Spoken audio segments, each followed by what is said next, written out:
Assalamualaikum warahmatullahi wabarakatuh. Waalaikumsalam warahmatullahi wabarakatuh.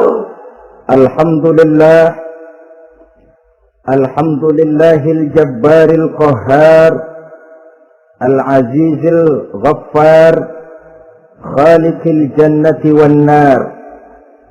Wassalatu wassalamu ala sayyidina Muhammadinil Mukhtar wa ala alihi wa ashabihil adhar, amma ba'du. Saudara-saudara kaum muslimin rahimakumullah. Pada pertemuan terdahulu di dalam membicarakan tentang hari kiamat, saya sudah menjelaskan bahwa setelah manusia menghadapi pengadilan Qadhi Rabbul Jalil, pada akhirnya terbagilah manusia dalam dua kelompok besar, fariqun fil jannah wa fariqun fis sa'ir. Sekelompok orang masuk ke dalam surga dan segolongan lainnya lagi masuk ke dalam neraka. Maka pada pertemuan kali ini kita akan membicarakan tentang surga dan calon-calon penghuninya. Surga dalam Al-Quran selalu disebut dengan kata-kata jannah, yang wujudnya surga itu sesungguhnya merupakan suatu tempat di akhirat nanti, yang di dalam tempat itulah Allah akan memberikan balasan berupa kenikmatan yang tiada terhingga kepada hamba-hambanya yang soleh, yang bentuk kenikmatan itu dijelaskan Allah dalam hadis kursinya, a'dadtu li'ibadiyas salihin ma la aynun ra'at wa la uzunun sami'at wa la khatar ala qalbil bashar. Aku sediakan buat hamba-hambaku yang soleh satu kenikmatan yang belum pernah dilihat oleh mata, belum pernah terdengar oleh telinga, dan belum pernah terdetik dalam hati manusia tentang kenikmatan yang semacam itu. Jadi kalaupun dalam banyak ayat-ayat Al-Quran Allah menggambarkan tentang surga yang di bawahnya mengalir sungai-sungai, jangan disamakan dan dibandingkan dengan sungai yang ada di dunia ini. Kalau surga bercerita tentang pohon dengan segala buah-buahnya, jangan samakan dengan pohon dan segala buah-buahan yang ada di dunia ini.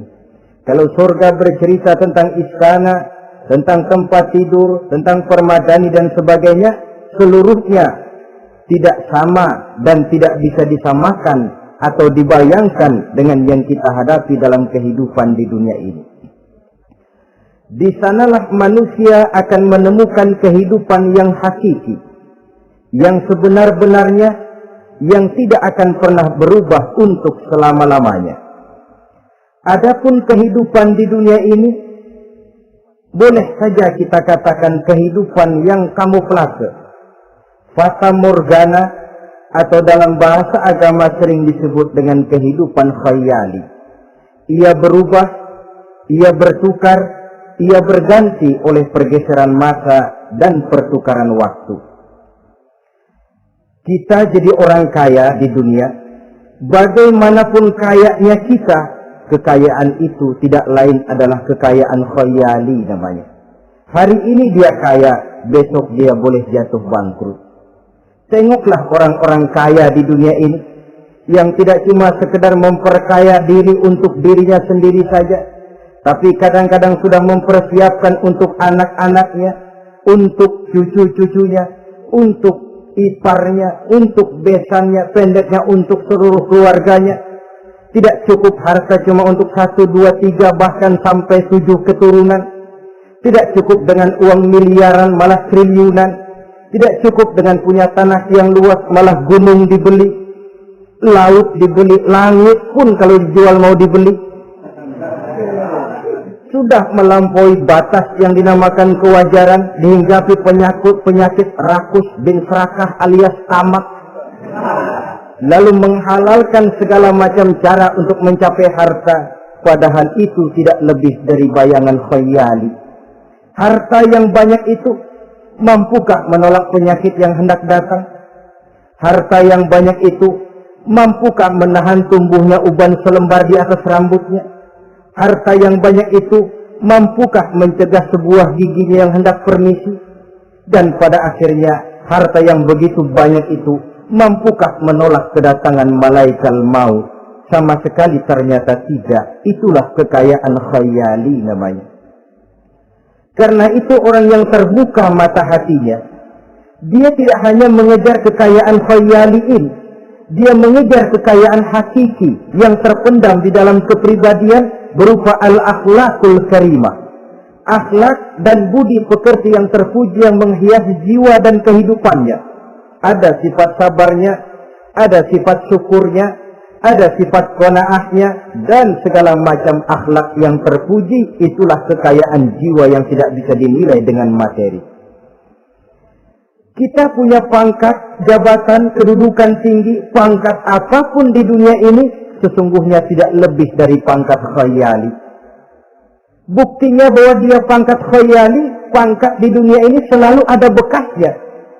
Saudara kenal ada bekas camat? Ada? Ada bekas lurah, ada bekas gubernur, ada bekas menteri, ada bekas presiden. Hari ini dia lurah, besok bekas lurah. Hari ini dia camat, besok bekas camat. Hari ini dia menteri, besok bekas menteri. Pangkat khayali. Maka Quran menganjurkan jangan pangkat khayali yang kita kejar mati-matian. Sampai menggunakan sistem jilat atas, injak bawah, sikut kiri kanan, yang penting dapat kedudukan. Padahal itu tidak lebih daripada pangkat khayali. Quran menganjurkan carilah pangkat hakiki. Kedudukan di sisi Allah, maqam di sisi Allah, itulah pangkat yang sebenarnya. Apa jalan ke arah sana? Quran memberikan petunjuk. Wa minal laili fatahajjad bihi nafilatan lak asa an yab'atsaka rabbuka maqaman mahmuda. Di keheningan malam, dikala orang tidur nyenyak, bangunlah engkau tahajud kepada Allah Tuhanmu. Pasti kalau itu kau laksanakan, Allah akan menempatkan engkau di satu tempat yang terpuji, mendapat pangkat yang hakiki dan bukan sekedar pangkat khayal. Kita berusia muda kita ini pun muda khayali. Berapa lama kita muda? Hari berubah jadi minggu, minggu bertukar menjadi bulan, bulan pergi datanglah tahun. Pergeseran masa dan pertukaran waktu membuat kita jadi berubah. Kulit yang tadinya kencang jadi lentur dan keriput. Segalanya berubah. Oleh karenanya, pada kehidupan di surga nanti, orang akan menemukan kehidupan yang hakiki, yang tidak akan pernah berubah untuk selama-lamanya. Nah, kita akan mulai dengan menjelaskan bagaimana sebenarnya keadaan surga itu. Pertama, luasnya. Berapa sih luasnya surga? Dengan logika, sekarang ini dunia dihadapi dengan kekhawatiran terhadap peledakan penduduk yang nyaris tidak terkendali. 5 miliar lebih jumlah manusia yang nongkrong di permukaan bumi. Tapi sesungguhnya planet bumi yang kita tinggali ini cuma satu planet kecil dari 9 buah planet yang berada dalam sistem tata surya matahari yang lazimnya kita namakan galaksi. Selain tata surya matahari yang namanya galaksi itu, masih terdapat lagi galaksi-galaksi lain yang dengan sendirinya juga dikitari oleh planet-planet lain. Dan bumi kita yang kita tinggali ini, yang dihuni oleh tidak kurang 5 miliar manusia, hakikatnya cuma setitik debu di tengah angkasa alam yang luas ini. Oleh karenanya, di dalam surah Ali Imran ayat 173, ayat 133, Allah Subhanahu wa taala menjelaskan, "Wasari'u ila maghfiratin min rabbikum wa jannatin 'arduha as-samawati wal ardu u'iddat lil muttaqin." bersegeralah kamu menuju ampunan Allah dan surga yang luasnya seluas langit dan bumi. Seluas langit dan bumi. Sedangkan langit oleh mata telanjang ini kan tidak pernah kelihatan. Yang nampak oleh kita biru di atas itu cuma batas titik pandangan manusia yang terjauh. Dan konon itu adalah refleksi sinar matahari yang menyentuh air laut, melahirkan warna biru. Sedangkan hakikat langit itu sendiri sampai hari ini belum terjangkau oleh kemajuan ilmu pengetahuan. Sejauh-jauhnya manusia pergi baru ke bulan. Mungkin dalam beberapa tahun mendatang dia akan pergi ke planet-planet Mars dan planet-planet lainnya. Tapi itu masih terbatas dalam sistem tata surya matahari atau galaksi kita ini. Belum lagi sampai kepada langit yang pertama. Surga yang disediakan untuk orang-orang saleh ini luasnya seluas 7 lapis langit dan bumi. Jadi saudara tidak usah berpikir khawatir di surga nanti kehabisan kapling. Di dunia ini saja masalah tempat tinggal sekarang ini jadi masalah pelik karena memang peledakan penduduk seiring dengan perkembangan tentang lapangan kerja yang harus disiapkan, sekolah yang mesti disediakan, sarana pendidikan yang harus disiapkan, rumah sakit untuk menjaga kesehatan, dan kompleks betul masalahnya. Tetapi di surga nanti arduhas samawati wal ardh, luasnya seluas 7 lapis langit dan bumi. Satu keluasan yang hanya Allah saja yang maha tahu tentang batas-batasnya. Itu tentang luasnya surga. Lalu bagaimana keadaan di surga? Apakah ada bangunan-bangunan, taman-taman, kebun-kebun? Tentu ada. Di surga ada kebun yang tanamannya berupa tumbuh-tumbuhan dan menghasilkan buah-buahan yang buah-buahannya pun boleh dimakan oleh manusia karena tidak akan pernah ada larangan lagi dalam kehidupan di sana. Dalam surah Ar-Rahman ayat 54 misalnya kita dapati penjelasan dari Allah Subhanahu wa taala, "Wa janal jannataini dan." Begitu juga dalam surah Waqiah ayat 32 dan 33. Allah menjelaskan wa fakihatin katsiratin la maqtu'atin wa la mamnu'ah.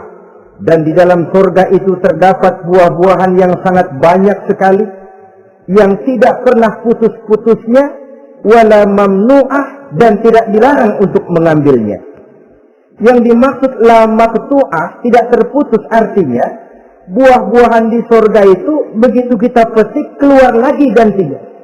Dipetik lagi keluar lagi gantinya. La maqtu'ah, tidak pernah putus. Lain kan pohon di dunia ini. Ini hari kita petik keluar lagi kapan? Musim tahun depan. Nungguin kita. La maqtu'ah, tidak pernah terputus buah-buahan itu. Wala mamnu'ah, dan tidak terlarang untuk memetiknya. Adakah pohon pisang? Pohon pisang ada. Anggur? Anggur banyak. Delima pun ada. Tetapi sekali lagi, bagaimanapun hakikat buah di surga cuma sama dalam nama, tapi lain dalam wujudnya. Nanti saudara pikir, di surga pisang. Di sini juga banyak kalau cuma pisang mah. Di surga anggur. Di pasar banyak anggur.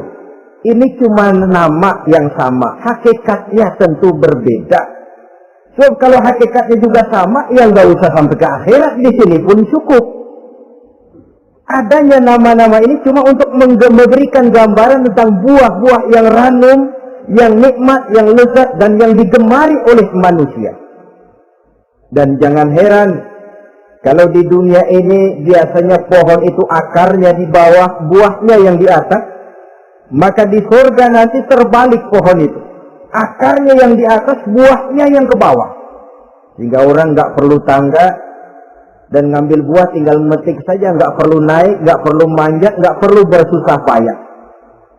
Saudara-saudara kaum muslimin rahimakumullah. Kemudian bangunannya bagaimana? Surga itu pun bertingkat. Di dalam Al-Furqan ayat 10 Allah Subhanahu wa taala menjelaskan, Tabarakalladzi in syaa'a ja'ala laka khairan min dzalik jannatun tajri min tahtiha al-anhar wa yaj'al laka qusura.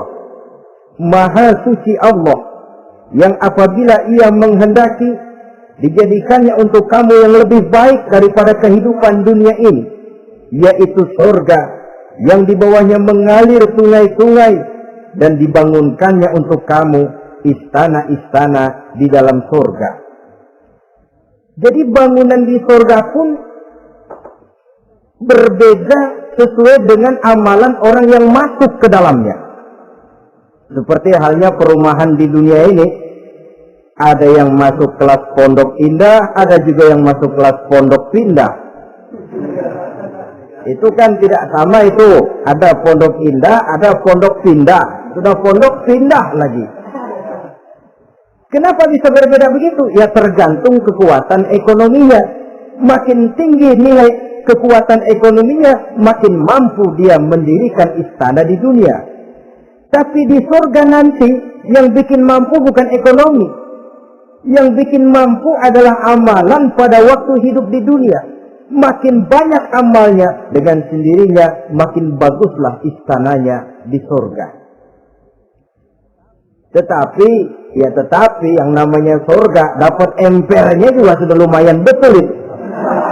Seemper-empernya surga masih jauh lebih baik daripada sebagus-bagus istana di dunia ini. Taj Mahal, bangunan yang mengagumkan. Istana Raja Persia, bangunan yang menggiurkan. Sehebat-hebatnya istana dunia, masih jauh lebih mending empernya surga. Konon ya, menurut satu riwayat, baunya surga itu sudah bisa dicium 40 tahun perjalanan. Menurut riwayat lain 500 tahun perjalanan. Menurut riwayat satu lagi 70 tahun perjalanan. Baunya surga sudah dapat dicium oleh manusia. Saudara-saudara kaum muslimin rahimakumullah. Nah, di dalam bangunan-bangunan surga itu, seperti halnya terdapatlah kamar-kamar huraf dalam istilah Quran itu, yang juga berisi divan, ranjang, tempat-tempat tidur yang indah-indah, dilengkapi dengan kasur-kasur yang tebal dan empuk, bantal dan permadani yang daripadanya bertahtakan emas. Terulah tempat tidur paling menggiurkan kita zaman sekarang ini yang namanya Dunlopillow atau Alga Spring Bed. Sejauh itu bayangan kita menggambarkan masih belum apa-apanya ketimbang tempat tidur yang ada di surga itu nanti. Saudara-saudara kaum muslimin, apakah juga penduduk surga makan, minum, memakai pakaian? Iya. Mereka akan beroleh gelas, piala, kendi, cerek, dan piring-piring yang terbuat dari emas dan perak. Tentu tidak usah gambarkan lagi macam emas dan perak di dunia. Emas dan peraknya akhirat, saudara-saudara. Tetap saja mana ainun ra'at, wala uzunun sami'at, wala khatara fi qalbil bashar. Belum pernah dilihat mata, belum pernah didengar telinga, dan belum pernah terdetik dalam hati manusia tentang wujud yang semacam itu. Apa pakaian mereka? Pakaian penduduk surga dari sutra yang lembut dan tebal berwarna hijau. Kemudian saudara-saudara, sungai juga mengalir di sana.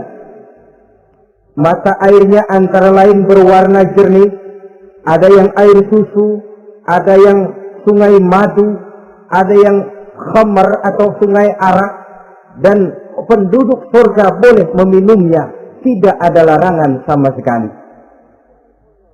Timbul pikiran konyol, kalau di surga orang pada minum arak, apa banyak yang teler di surga? Ya tentu tidak. Sebab di sana saya katakan tadi kehidupan yang hakiki. Segalanya diperbolehkan, segalanya dipersilahkan. Nah, lalu untuk masuk ke surga itu apa melalui pintu? Memang melalui berbagai macam pintu. Dan ada pintu-pintu khusus yang tidak boleh dimasuki orang lain. Sayyidina Abu Bakar Siddiq radhiyallahu an pernah bertanya tentang hal itu kepada baginda Nabi. Ya Rasul, apakah di surga ada pintu-pintu khusus? Ada, Abu Bakar. Ada di dalam surga itu pintu yang namanya Rayyan. Tidak boleh masuk ke pintu itu melainkan orang-orang yang puasa. Orang-orang yang rajin puasa, mereka akan masuk ke surga melalui satu pintu yang dinamakan Babur Rayyan atau pintu Rayyan. Ada pintu jihad yang masuk lewat itu hanya mereka orang-orang yang waktu di dunia sepanjang hidupnya berisi jihad, menegakkan dan meninggikan kalimat Allah. Ada Babur Sedekah, pintu yang hanya boleh dilewati oleh orang-orang yang rajin bersedekah, ringan tangan dalam memberikan bantuan kepada orang-orang yang memang memerlukannya. Dan setiap orang melalui pintu yang sesuai dengan amalannya masing-masing. Ketika itu Abu Bakar bertanya, ya Rasul, apa ada orang yang dipanggil dari tiap pintu? Tiap pintu manggil dia. Kata Nabi, ada Abu Bakar, dan saya doakan kau masuk salah satu di antara orang yang dipanggil dari tiap pintu. Ini orang multi komplek ini. Puasa, dia ahli puasa. Soal jihad, sepanjang hidupnya dia jihad. Sedekah memang tangannya pemurah. Tahajud memang tiap malam. Sementara itu akhlaknya luhur. Tiap pintu manggil dia. Dalam hadis ada juga perempuan yang bernasib baik. Dijelaskan oleh Nabi, "Idza shallatil mar'atu khamsaha wa shamat shahraha wa hafizat farjaha wa ata'at zawjaha qila laha udkhuli min ayyi abwabil jannati syi'ti." Apabila seorang perempuan dia kerjakan salat yang 5 waktu, dia puasa di bulan Ramadan, dia jaga kehormatan dirinya, kemudian dia taat kepada suaminya, di akhirat nanti dikatakan kepada perempuan tadi, wahai perempuan, udkhuli min ayyi abwabil jannati syi'ti, masuklah kamu ke dalam surga dari pintu mana saja yang kamu mau. Disuruh pilih, saudara-saudara. Nah, kalau kita waktu di dunia ini tidak ada keistimewaan amal, bingung mau masuk pintu mana. Ramadan puasanya kayak dendam. Depan doang sama belakang, penutupan sama pembukaan, peserta kehormatan. Tengah-tengahnya kosong. Nanti mau masuk pintu Rayyan, ditanya, ini pintunya orang yang puasa. Kamu puasa Ramadan? Puasa juga sih. Puasa juga sih bagaimana? Iya, pembukaan mau penutupan. Tengahnya kosong, nggak bisa lewat pintu sini, cari pintu lain saja. Mau masuk kita lewat pintu jihad, ditanya lagi, kamu lewat sini apa merasa pernah berjuang membela agama waktu di dunia? Mau lewat pintu sholat, apa kau termasuk orang yang konsekuen menjaga sholat? Bersyukurlah kita kalau tiap pintu memanggil. Kalau tidak, adalah salah satu amal kita yang menunjukkan keistimewaan kita. Karena itu beramal nggak perlu banyak, yang penting rutinnya, istiqomahnya. Ahabbul a'mali indallah adwamuha wa in qalla. Amalan yang paling dicintai Allah yang dikerjakan secara tuntas walaupun tidak banyak. Saudara baca ayat Quran nggak banyak, satu malam cuma 3 ayat, tapi rutin tiap malam 3 ayat, tiap malam 3 ayat. Itu lebih dicintai Allah daripada sekali ngaji 1 juz. Terus 3 bulan pret nggak ngaji-ngaji. Lebih baik yang sedikit-sedikit ini tapi rutin, dia akan menjelma menjadi amalan yang banyak daripada sekalinya banyak lalu ke belakangnya malah tidak ada sama sekali. Hendaknya ada amalan-amalan kita yang menunjukkan keistimewaan dan kelak akan menjadi pintu yang kita tempuh di surga nanti. Apabila kita sudah melalui pintu-pintu surga itu dan tinggal di dalamnya, dengan pakaian, dengan perhiasan, dengan makanan dan minuman sebagai yang saya sebutkan tadi, maka kita pun dalam kehidupan di sana akan dilayani oleh pelayan-pelayan muda. Yatufu alaihim wildanun mukhalladun.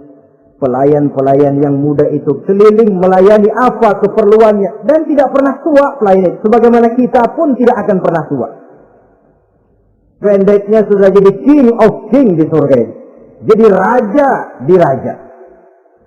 Fasilitas serba cukup, apa yang kita mau tersedia, tidak ada larangan dan pelayan seperlunya diberikan kepada kita.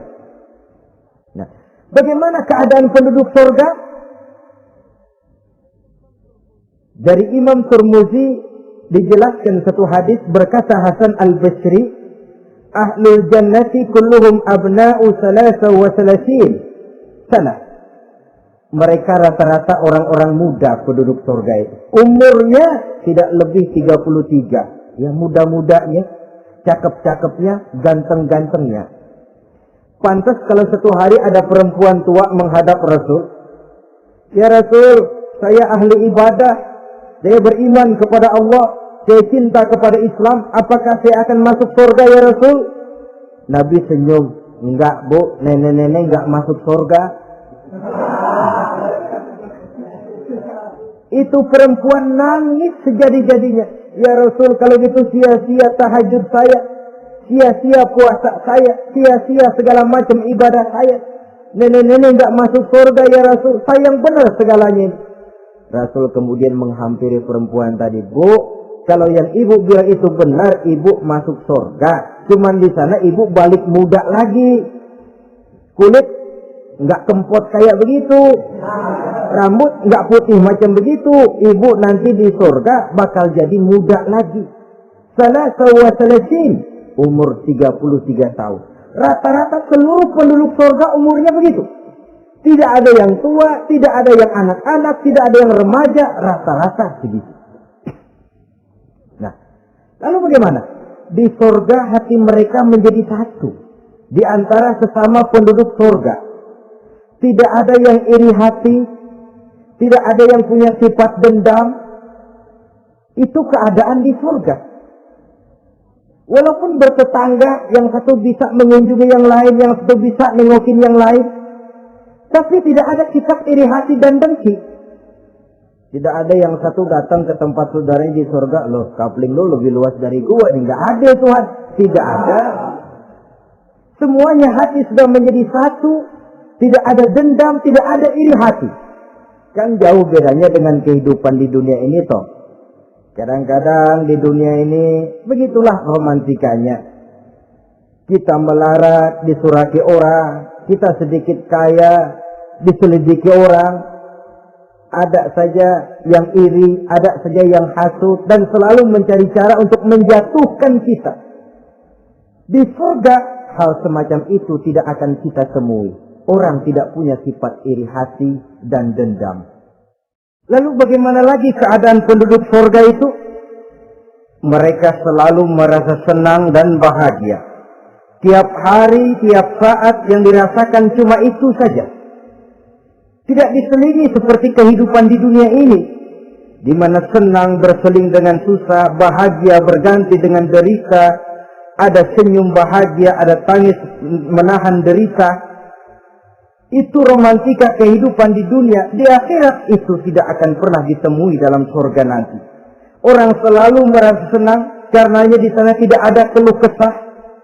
Tidak ada orang yang murung. Tidak ada orang yang narik nafas panjang sambil menghitung bintang di langit. Selalu merasa senang dan selalu merasa bahagia. Lalu bagaimana kondisi fisik mereka? Di surga tidak ada orang yang cacat. Baik ia cacat rohani ataupun cacat jasmani. Seperti yang kita temui di dunia ini, ada saja cacatnya. Kadang-kadang jasmani sehat, rohaninya sakit. Kadang-kadang rohaninya bagus, jasmaninya cacat.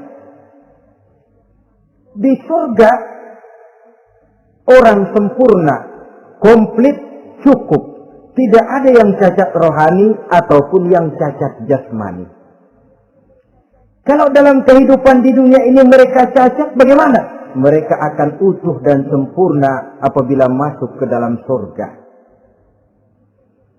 Dan di surga, sungguh pun mereka makan, sungguh pun mereka minum, mereka tidak akan pernah buang air. Baik air besar maupun air kecil. Sebab kalau makan dan minum di surga harus buang air, tentu malaikat harus menyediakan WC. Dan kalau surga sudah ada WC, tentu tinja yang repot. Saudara-saudara kaum muslimin, tidak buang air, juga tidak buang angin. Dan tidak sakit. Tidak terkena penyakit. Penyakit apapun namanya, sudah di surga itu daerah bebas penyakit. Jadi barangkali kalau keluar ke halaman surga nggak pakai baju, masuk angin, tidak. Sebab di sana repot nyari duit kerokan. Segalanya sempurna, segalanya cukup. Lalu bagaimana kalau tiap saat mereka makan, tiap saat mereka minum, tapi tidak buang air? Konon keringat yang keluar dari mereka, tubuh mereka. Dan keringat yang keluar itu mengandung bau kasturi yang amat sangat harum baunya. Saudara-saudara, kemudian penduduk surga itu oleh Allah diberikan teman hidup yang namanya bidadari. Makhluk Allah yang teramat sangat cantiknya, yang tidak bisa kita bayangkan macam apa cantiknya. Barangkali kalau kita menonton film, kita kagum dengan bintang-bintang film kenamaan yang cantiknya selangit. Itu mah belum ada seujung kukunya dari para bidadari. Mereka dalam Quran disebut azwajun mutahharah, istri yang disucikan. Apa pengertian suci di sini? Belum pernah tersentuh sebelumnya, baik oleh manusia, baik oleh jin, baik oleh malaikat sekalipun. Jadi memang orisinil, build up dari sononya belum kepake. Khusus untuk manusia yang masuk surga. Belum pernah kepegang sama manusia. Jangankan manusia, jin dan malaikat saja belum pernah megang. Lahirkan di dunia sekarang ini, kita mau cari barang orisinil sudah repot. Ya mujurlah kalau saudara menemukan seorang gadis yang orisinil paten, masih build up.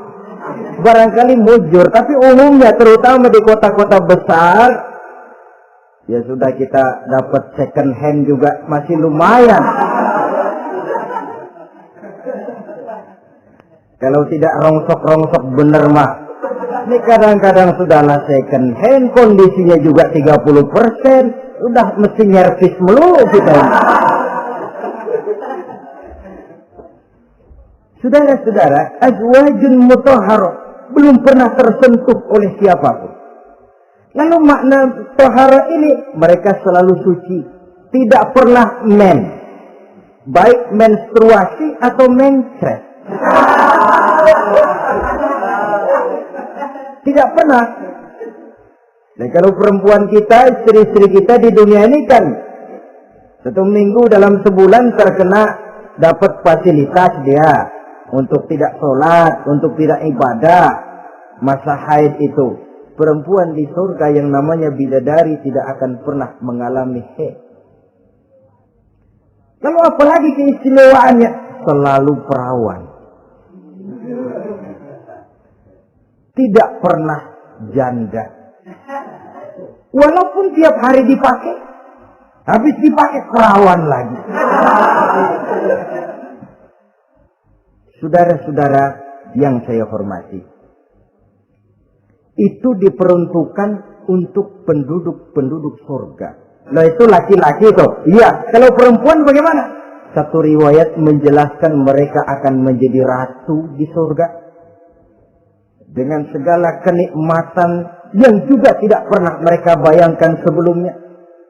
Riwayat lain menjelaskan bahwa mereka juga akan berkumpul dengan suami, istri, dan anak-anaknya jikalau mereka memang orang-orang soleh. Ada juga riwayat lemah menjelaskan bahwa mereka akan mendapat bidadara istilahnya. Saudara-saudara kaum muslimin rahimakumullah. Pendeknya, surga dan seluruh kenikmatan yang ada di dalamnya tidak pernah mata melihat, belum pernah telinga mendengar, belum pernah terbetik dalam hati manusia. Oh, di surga begini kali ya. Berbeda dengan itu. Oh, bidadari begini kali ya. Kalau masih begini kali ya, masih bisa dibayangin. Ini sudah nggak bisa dibayangin. Jadi nggak usah begini ya begitu ya. Saudara-saudara, apabila orang sudah masuk ke dalam surga, bertemu dengan sesama teman waktu di dunia, surah At-Tur menjelaskan ayat 25-26, wa aqbala ba'dhum ala ba'di yatasaalun qalu inna kunna qablu fi ahlina musyrikin famanna Allahu alaina wa waqana azabas samum.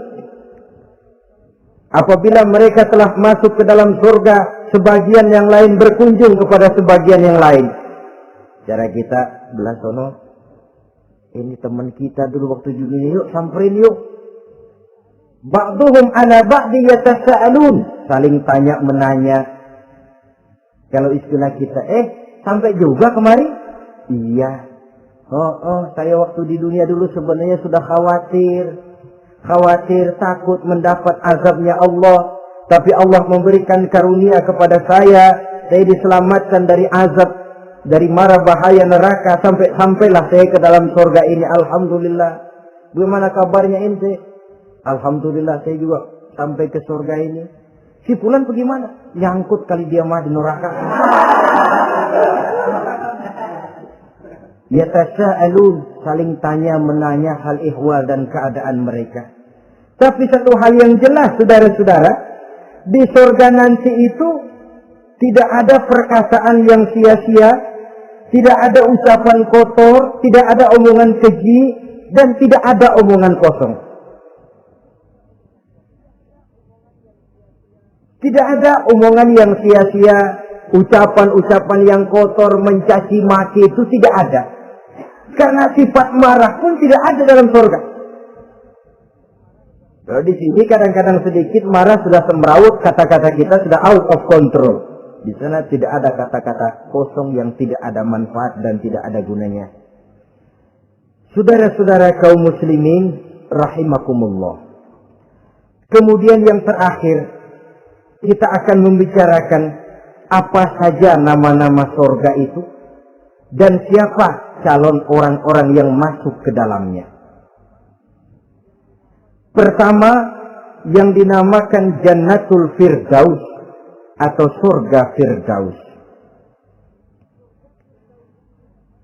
Surga Firdaus ini oleh Allah Subhanahu wa taala disediakan untuk orang yang dijelaskan dalam surah Al-Mu'minun ayat 1 sampai dengan 11. Qad aflahal mu'minun, beruntunglah orang-orang yang beriman. Jadi kalau saudara ingin dapat kapling di tempat yang namanya Firdaus, itu boleh pesan mulai sekarang. Nafas masih ada, Allah masih memberikan kesempatan untuk hidup, pesan tempat dari sekarang. Apa harga karcisnya? Pertama, qad aflahal mu'minun, harus beriman. Ini syarat mutlak. Tidak beriman, nggak usah minta karcis. Minggir. Ini karcis pertama harus untuk orang yang beriman. Setelah itu yang kedua apa? Allazina hum fi salatihim khashi'un. Mereka yang khusyuk di dalam salatnya. Jadi untuk mendapat tiket ke surga Firdaus itu setelah beriman khusyuk di dalam salat. Artinya khusyuk tarkul ghair li ajlil amal.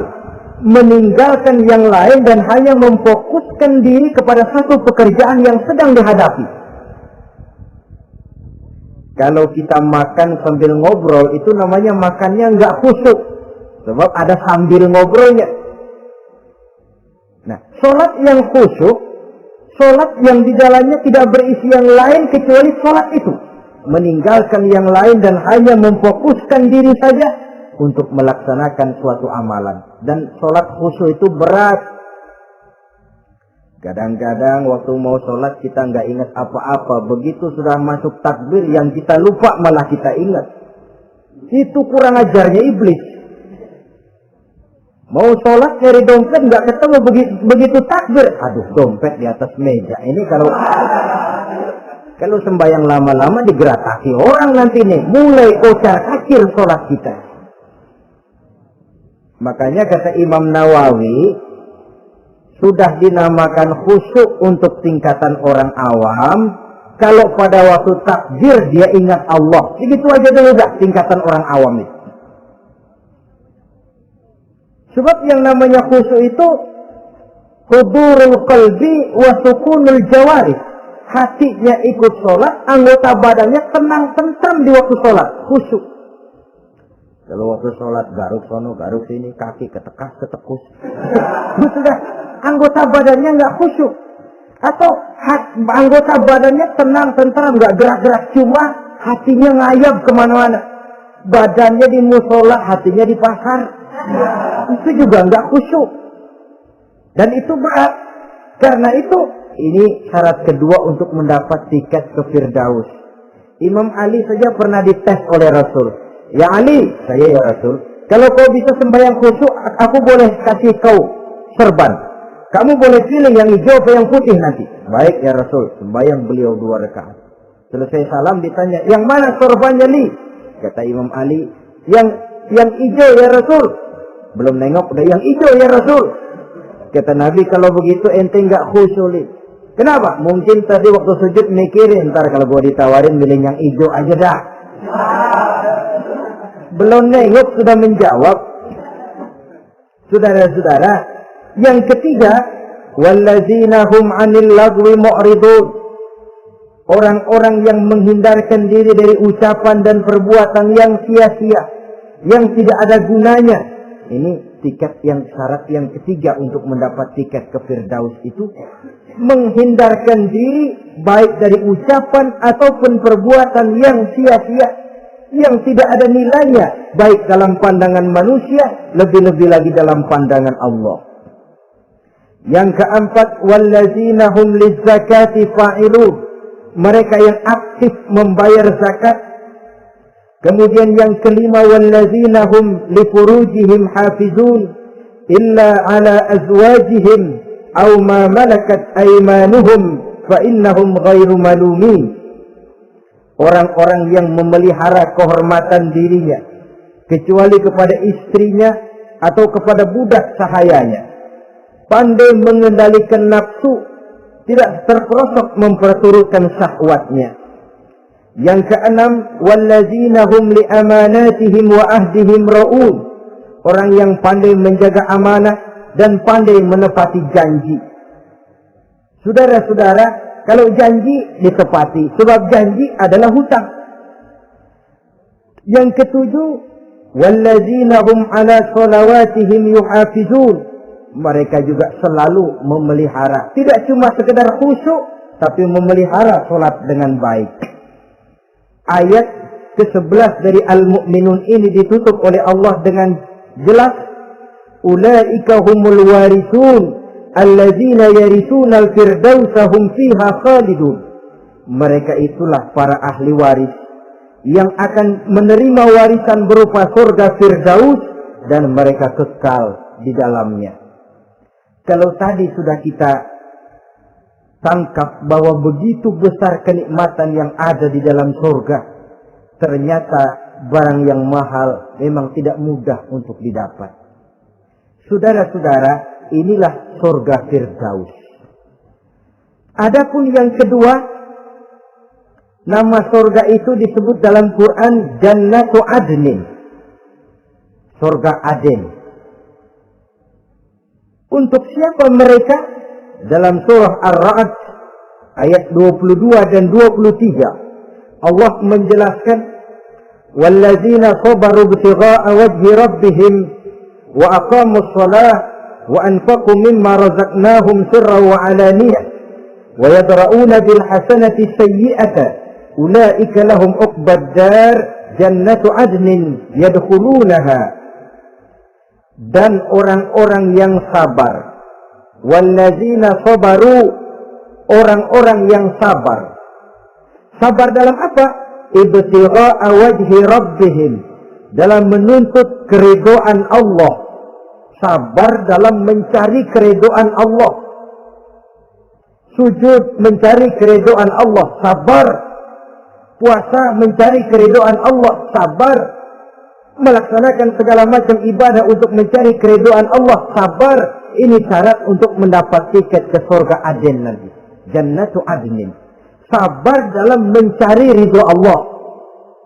Apalagi di zaman sekarang katanya persaingan hidup makin tajam, lapangan kerja makin sulit, mental hipokrit makin merajalela, golongan munafik alias bunglon ada di mana-mana. Kalau nemplok di daun kuning, warnanya kuning, hingga di daun hijau dia jadi hijau, nempel di dahan coklat jadi coklat. Menjilat ke sana kemari, bukan untuk mendapat ridho Allah kadang, tapi untuk mendapat ridho atasannya, mendapat restu atasannya. Ini kan realita dalam kehidupan. Saudara-saudara, mencari muka. Padahal seorang muslim ibtigha'a wajhi rabbihim, sabar dalam mencari ridho Allah.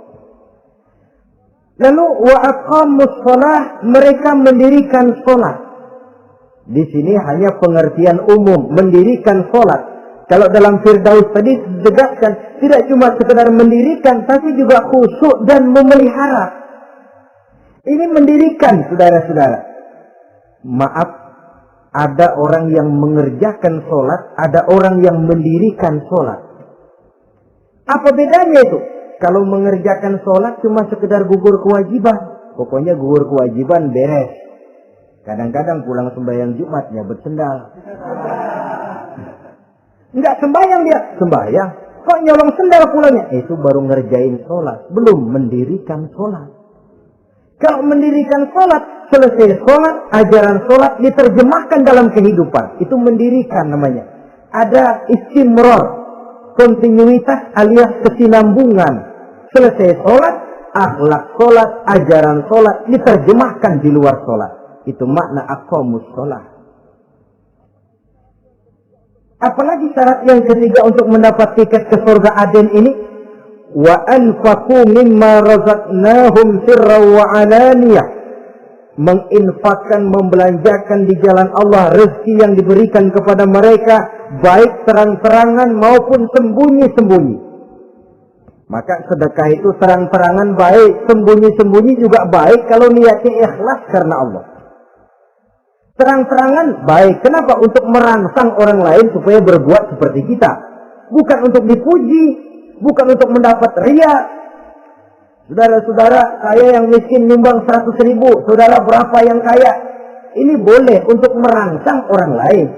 Tapi kalau untuk ria, itu tentu dilarang oleh agama. Terang-terangan boleh, sembunyi juga boleh, bahkan itu yang dianjurkan oleh Nabi. Tangan kiri tidak tahu apa yang diberikan oleh tangan kanannya. Saudara-saudara, lalu yang keempat, wa yadra'una bil hasanati sayyi'ata, mereka menolak kejahatan dengan kebaikan. Dia hanya tidak berteriak-teriak tentang kemiskinan, tapi melakukan usaha bagaimana mengatasi kemiskinan. Dia tidak hanya berteriak dengan mengemukakan berbagai macam kemunkaran, tapi mengimbanginya dengan menanamkan segala macam kebajikan. Seperti sekarang ini tuh. Air saja kalau cuma dibendung tapi tidak disalurkan kan ngebludak, jebol bendungan. Kita cuma teriak anak-anak muda dihantam oleh kebudayaan barat yang merusak moral. Tapi mana kebudayaan Islam kita? Gak pernah kita timbulkan. Musuh kita adalah kemiskinan dan kebodohan, jelas. Tapi apa langkah ekonomi yang kita lakukan untuk mengatasi kemiskinan? Dan bagaimana upaya kita meningkatkan mutu pendidikan? Kadang-kadang yang mutunya baik, mahalnya nggak kejangkau oleh lapisan rakyat yang di bawah, menengah ke bawah ini. Itu yang jadi problem. Orang yang mendapat tiket ke surga Adnan ini, mereka menolak kejahatan dengan mengimbanginya, melakukan kebajikan. Tidak cuma teori, tidak cuma propaganda, tapi ada langkah konkret bahwa untuk membentengi kemaksiatan harus diperbanyak munkarat. Untuk mengimbangi segala macam perbuatan durjana harus dikembangkan majelis taklim pesantren, menghidupkan akhlak Islamiyah dalam kehidupan sehari-hari. Wa yadra'una bil hasanati sayyi'ah. Orang semacam itulah yang akan mendapat tiket ke surga Aden atau Jannatu Adnin nanti. 2. Adapun surga yang ketiga dinamakan Jannatun Naim. Surga Naim. Naim mengandung arti penuh kenikmatan. Tiketnya sederhana saja. Al-Qalam ayat 34. Inna lil muttaqina inda rabbihim jannatu na'im. Sesungguhnya bagi orang-orang yang bertakwa kepada Allah, mereka akan mendapat balasan berupa jannatun na'im. Surga Naim namanya. Jadi tidak banyak untuk mendapatkan surga Naim ini, cuma takwa. Cuman takwa yang jadi banyak. Apa itu takwa? Sekarang ini kan takwa jadi lalap. Dan orang sering menggunakan istilah agama di zaman sekarang ini untuk maksud yang tidak sama dengan maksud agama. Padahal takwa ini jelas. Sebelum Islam datang ke Indonesia, kita orang Indonesia tidak kenal kata-kata takwa. Maka kalau harus menggunakan kata takwa, pengertiannya harus dikembalikan kepada pengertian Islam. Ini sih enggak. Orang yang mana aja kalau dilantik bertakwa kepada Tuhan yang Maha Esa, bertakwa, sampai membleh ke bibir bertakwa. Tapi kalau sudah megang jabatan, kadang-kadang takwa ngalor dia ngidul. Tidak relevan lagi. Lalu apa sih yang namanya takwa itu? Sederhana saja. Imtisalul awamir wajtinabun nawahi. Itulah takwa. Melaksanakan segala yang diperintah, menjauhi yang dilarang. Itu takwa. Menjalankan perintah dengan meninggalkan larangan, apa bedanya? Kalau melaksanakan perintah boleh sesuai dengan kemampuan. Tapi menjauhi larangan mutlak. Laksanakan perintah Allah sesuai dengan kemampuanmu. Tapi tinggalkan larangan Allah mutlak. Mampu tidak mampu, tinggalkan. Enak kalau ada perintah, jauhi larangan Allah semampu kamu. Ya enak, tinggal kita milih. Saya belum mampu ninggal teler itu. Lezat itu, belum mampu. Yang boleh semampu kita melaksanakan perintah. Sholat semampu kita. Asal jangan mampu lalu pura-pura tidak mampu. Puasa semampu kita. Jihad semampu kita. Tapi kalau sudah meninggalkan larangan mutlak, mampu tidak mampu, harus ditinggalkan. Jadi kelihatannya sederhana takwa ini, tapi masalahnya rumit. Melaksanakan yang diperintah, menjauhi yang dilarang. Dan itu tiket untuk mendapatkan surga Naim atau Jannatun Naim. Yang keempat, saudara-saudara, di antara nama surga itu ada yang disebut surga ma'wa atau Jannatul Ma'wa. Apa tiket untuk sampai ke sana? Surah An-Nazi'at ayat 40 dan 41. Wa amma man khafa maqama rabbih wa naha an-nafsa 'anil hawa fa innal jannata hiyal ma'wa.